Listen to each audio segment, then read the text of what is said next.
Bonjour et bienvenue à ce journal dès 7h à la une de l'actualité de ce mardi matin. Une dernière sévère mise en garde lancée contre tous les criminels qui violent le droit de l'homme en RDC vient d'être lancée par le procureur de la Cour pénale internationale. Karim Khan est arrivé hier lundi soir à Kinshasa. Il a affirmé que sa cour va procéder à des enquêtes et des poursuites des crimes contre l'humanité, crimes de guerre ainsi que crimes d'agression. Le détail à suivre dans un instant. Également au sommaire de votre 7h, la pression européenne monte contre le Rwanda pour son soutien au M23. L'Union européenne vient de décider de suspendre le dialogue politique avec Kigali pour des questions de sécurité et de défense. Décision prise au terme du Conseil des affaires étrangères de l'Union européenne. On y revient dans ce journal. Et enfin, la situation sécuritaire et humanitaire dans l'est de la RDC a atteint le niveau alarmant. Plus de 7000 Congolais ont déjà trouvé la mort. 215 cas de choléra identifiés et plusieurs cas de Mpox n'ont pas été pris en charge. Des chiffres communiqués par le chef du gouvernement Judith Suminwa lors de la 58e session du Conseil des droits de l'homme à Genève en Suisse. Voilà tout pour le titre. Mesdames et messieurs, encore une fois, bienvenue à vous sur une région de la radio-télévision nationale congolaise. Et cette nouvelle, une dernière sévère mise en garde vient d'être lancée contre tous les criminels qui violent les droits de l'homme en RDC par le procureur de la Cour pénale internationale. Karim Khan est arrivé hier lundi soir à Kinshasa. Il a affirmé que sa cour est venue procéder à des enquêtes et des poursuites des crimes contre l'humanité, crimes de guerre ainsi que crimes d'agression. Personne ne pourra se soustraire de la justice pénale internationale, a-t-il lâché. Plus de précision dans nos prochaines éditions. Je le dis au sommaire, la pression européenne monte contre le Rwanda pour son soutien au M23. L'Union européenne vient de décider de suspendre le dialogue politique avec Kigali pour des questions de sécurité et de défense. Décision prise au terme du Conseil des affaires étrangères de l'Union européenne. L'UE a aussi pris la décision d'appliquer des sanctions en fonction de l'évolution de la situation sur le terrain. Plus de précision avec Joseph Oscar Malkaïch. Une série noire pour Kigali. Le Conseil de l'Union européenne a annoncé la suspension des consultations en matière de défense entre l'Union européenne et le Rwanda. L'UE annonce également le réexamen du protocole d'accord controversé concernant les matières premières critiques. Pour la vice-présidente de la Commission européenne et haute représentante de l'Union européenne pour les affaires étrangères et la politique de sécurité, Kaja Kala, je cite, « La situation est très grave et nous sommes au bord d'un conflit régional. L'intégrité territoriale n'est pas négociable, que ce soit en RDC ou ailleurs. » Fin de citation. Annonce faite à l'issue du Conseil des affaires étrangères de l'Union. À en croire Kallas, l'Union européenne a pris la décision politique d'appliquer des sanctions en fonction de l'évolution de la situation sur le terrain. Elle exhorte par ailleurs le Rwanda à retirer ses troupes du territoire de la RDC dès ce lundi 24 février 2025. Pour rappel, le 13 février dernier, le Parlement européen avait appelé à des mesures plus fermes contre Kigali.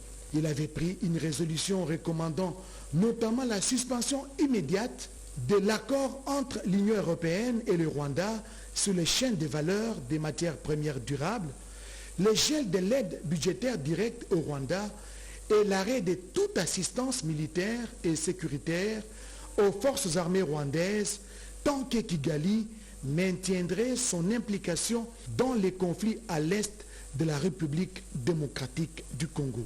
Des observateurs avertis notent que le Rwanda se trouve aujourd'hui dos au mur et coincé sur le plan diplomatique. La situation sécuritaire et humanitaire dans l'est de la RDC a atteint le niveau alarmant. Plus de 7000 Congolais sont déjà tués depuis le mois de janvier de 2025. 215 cas de choléra identifiés, plusieurs cas de Mpox n'ont pas été pris en charge. Des chiffres communiqués par la chef du gouvernement Judith Suminwa lors de la 58e session du Conseil des droits de l'homme à Genève en Suisse. Plus de précisions avec Chimène Dondre et Pompomba. La chef du gouvernement congolais, Judith Suminwa Tuluka, a lancé un appel ferme à des sanctions dissuasives contre le Rwanda lors de la 58e session du Conseil des droits de l'homme de l'ONU. Elle a réaffirmé l'engagement de son gouvernement à soutenir la commission d'enquête indépendante chargée de documenter les violences de droits de l'homme et du droit international humanitaire dans la province du Nord Kivu et Sud Kivu, conformément à la résolution adoptée le 7 février dernier.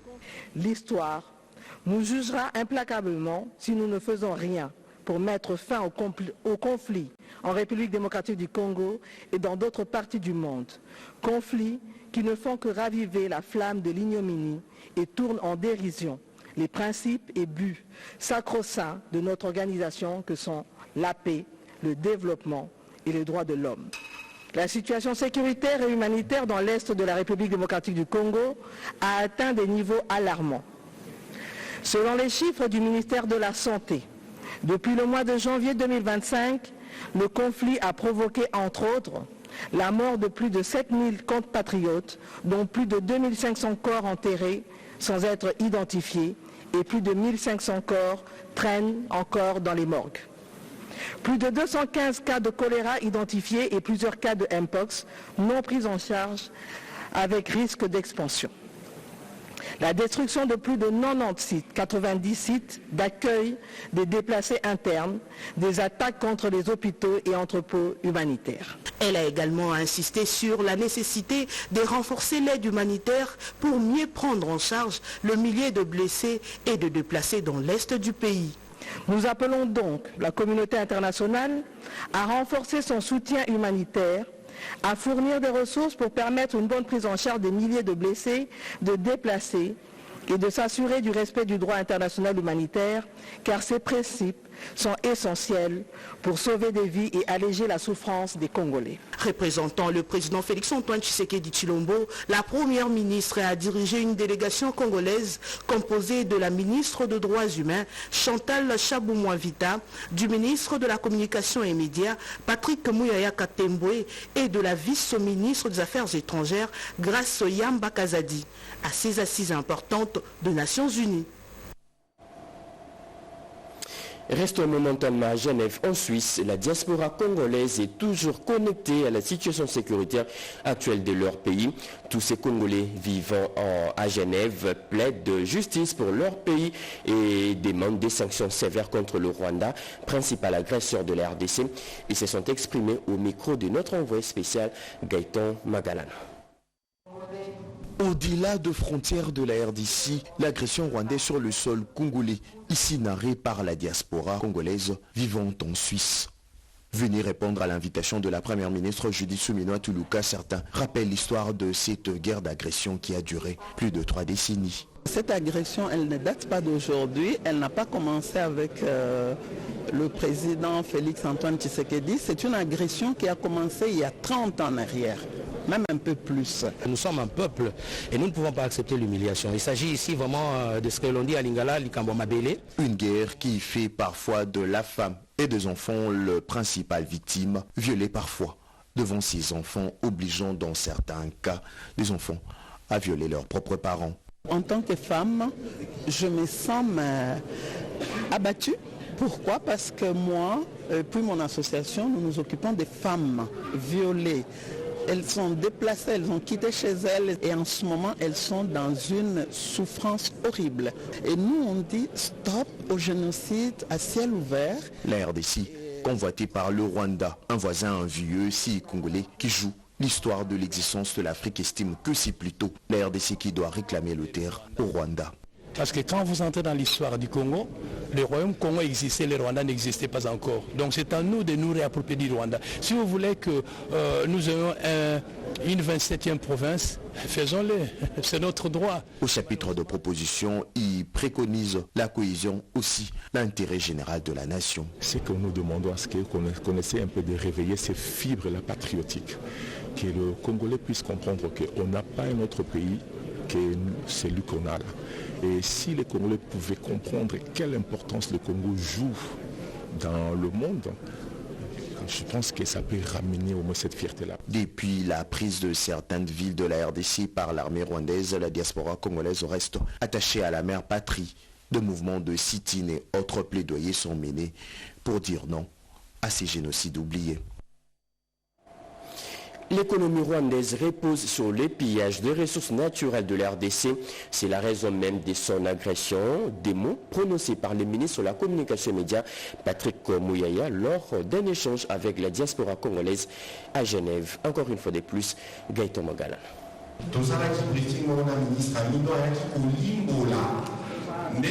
Rwanda, depuis 30 ans, pillaka les ressources à RDC. Les moitié à budget à Rwanda est financé par l'exploitation illicite à Orgo et à Bissau. Donc, le président de la République a le guerre à pillage. Deux propos du ministre congolais en charge de la communication et médias qui dévoilent le pourquoi de cette guerre d'agression qui a coûté la vie à plus de 12 millions de Congolais. Une guerre purement économique pour la survie du Rwanda.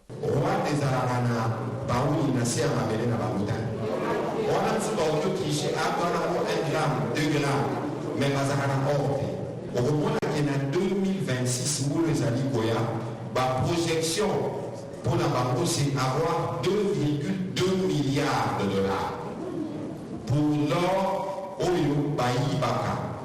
Le porte-parole du gouvernement évoque aussi le différent front engagé par la RDC pour mettre fin à cette aventure de Paul Kagame dont le discours aujourd'hui ne convient plus. Mais il y a un progrès au niveau de sanité. Pour les lots, tellement qu'on va dire qu'on a un ça, on a qui a intervenu dans la CNN, mais puis on a toujours bétaillé réglementaire. Patrick Mouyaya invite le Congolais du monde entier à constituer une armée numérique pour combattre le poison rwandais. Congolais n'y sont Azana téléphone, Azana réseaux sociaux, Azana Twitter, Azana WhatsApp, à Koki Koko Mapé Soda.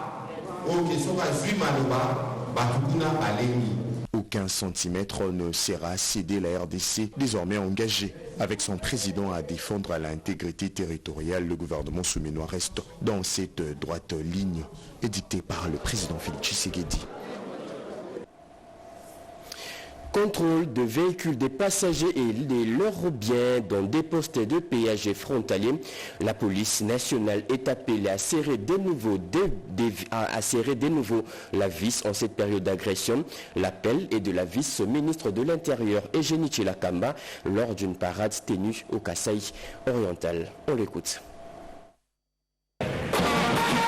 La vice-ministre de l'Intérieur, Sécurité et Décentralisation, Eugénie Tshilakamba, appelle la police de circulation routière à un contrôle rigoureux des véhicules des passagers ainsi que leurs biens à travers tous les postes de péage et frontaliers pendant cette période d'agression rwandaise. Au cours d'une causerie morale de plusieurs heures au siège du commissariat de la police nationale congolaise Kasaï oriental, le numéro 2 de la territoriale au pays est largement revenu sur la mesure sécuritaire interdisant la circulation des vaches au-delà de 23 heures. La vigilance.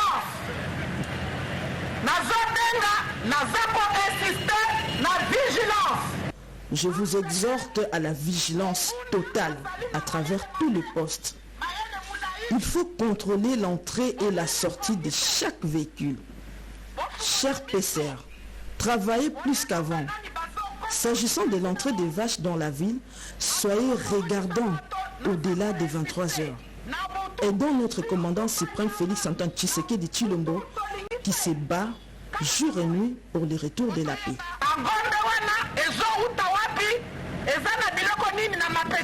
À d'autres services et bataillons de la police nationale congolaise, la vice-ministre de l'Intérieur, Eugénie Tshilakamba, les a exhortés à redoubler la vigilance et à s'unir plus qu'avant derrière les commandants suprêmes Félix Antoine Tshisekedi Tshilombo pour contraindre l'ennemi commun du peuple congolais.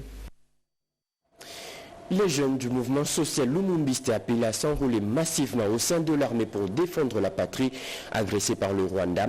Un appel lancé par son coordonnateur provincial de Kinshasa au cours d'une cérémonie d'adhésion des nouveaux membres au sein de cette formation politique. Regardons. La mobilisation s'intensifie de plus en plus. face à l'agression rwandaise dans la partie est de la RDC. Le mouvement social lumumbiste Veldo Kinshasa vient de donner un coup de force aux efforts de guerre déployés par le chef de l'État, Félix-Antoine Tshisekedi Tshilombo. Au cours de cette journée de sensibilisation qui a réuni jeunes filles et garçons, les coordonnateurs provinciaux de cette formation politique n'avaient qu'un seul message. Igma Kinzumba a appelé ces jeunes à adhérer pleinement au rang de FARDC pour garantir l'intégrité territoriale du pays.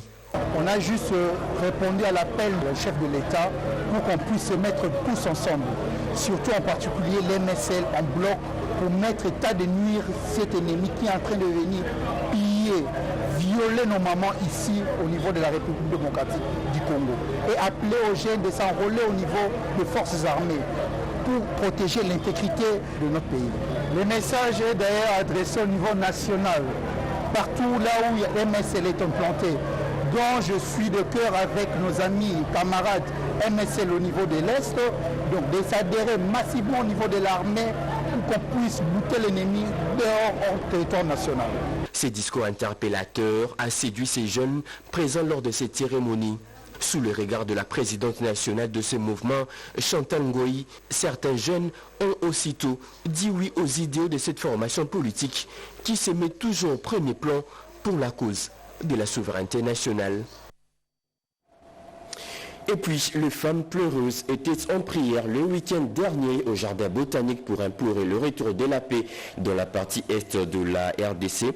Parmi les invités surprises, l'ancienne vice-ministre de la Défense, Séraphine Kiloubou, qui a aussi appelé ces femmes à soutenir le FARDC et le chef de l'État. Yvette Makuntima nous en parlait. Ne vous inquiétez de rien, mais en toute chose, faites connaître vos besoins à Dieu par des prières et des supplications avec des actions de grâce.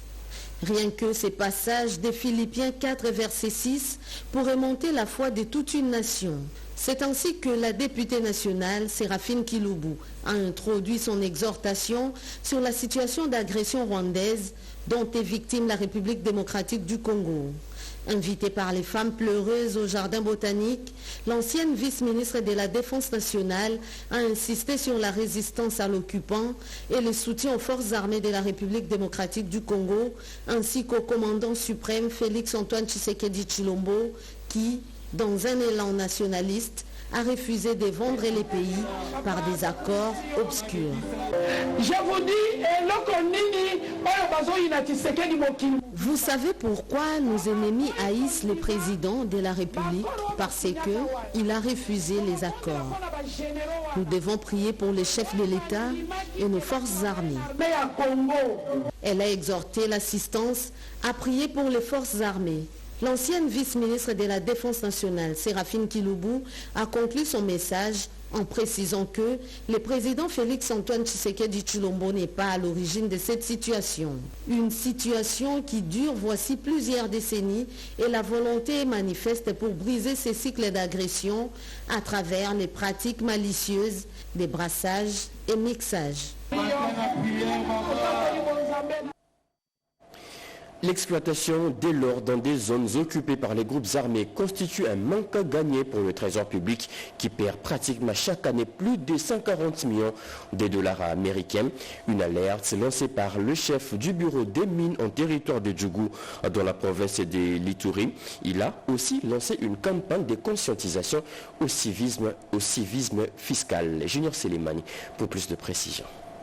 En Ituri, plus de 140 millions de dollars américains échappent au contrôle du trésor public chaque année, selon les rapports des experts des Nations Unies du 27 décembre 2024 dans l'exploitation minière d'or. Et pour cause, plusieurs zones d'exploitation, notamment dans le territoire de Djougou, sont sous contrôle de groupes armés. La production de cet or du sang ne favorise pas la traçabilité à l'exportation. Pour mettre fin à cette situation, certaines zones sont passées sous contrôle de forces armées de la République démocratique du Congo en territoire de Djougou, notamment la localité minière de Lodjo et bien d'autres, s'inscrivant dans la vision du chef de l'État Félix Antoine Tshisekedi Tshilombo, qui est celle de mettre fin à cette activité de pillage de ressources minières de la RDC. Le chef des bureaux de mines en territoire de Djougou, Jonathan Ngona Sesereki, multiplie des séances de sensibilisation auprès des opérateurs de ce secteur à se conformer à la loi à la matière dans l'objectif de maximiser les recettes au compte du trésor public. Signalons que l'Ituri est reconnu comme province à vocation aurifère et contribue au budget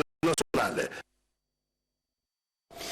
Dernier virage dans la construction et modernisation du pont Gombari dans le Haut-Tuélé, une année après son effondrement. Tout le matériel pour finir les travaux vient enfin d'arriver et c'est le ministre provincial des infrastructures qui a assisté au déchargement et déploiement de ces engins. Regardez.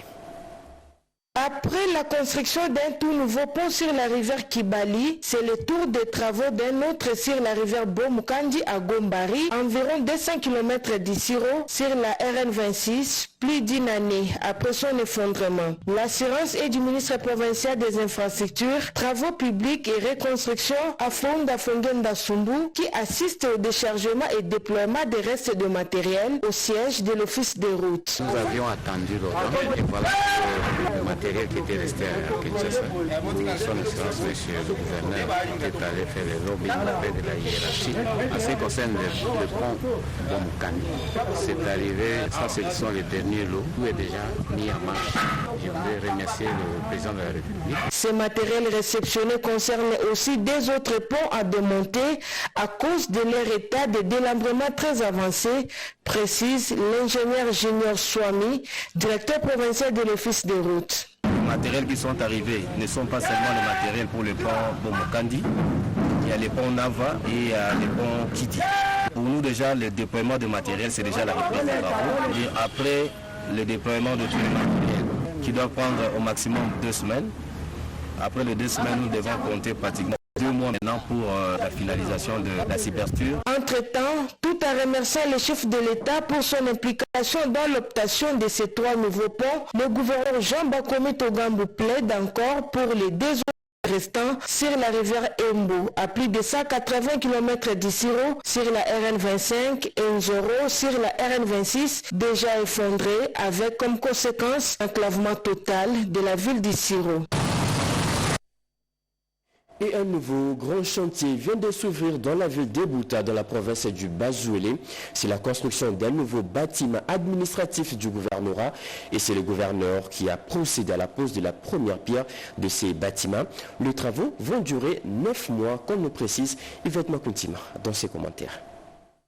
Le gouverneur de la province du Bas-Zuélé, Mike David Mokeni, a procédé lundi 24 février 2025 à la pose de la première pierre pour la construction du bâtiment administratif du gouvernorat dans la ville de Bouta. Lors de son allocution, il a rendu hommage au président de la République, Félix Antoine Tshisekedi Tshilombo, pour sa vision sur la modernisation des infrastructures et a réitéré son soutien indéfectible au gouvernement dans la défense de l'intégrité territoriale et la restauration de la souveraineté du pays.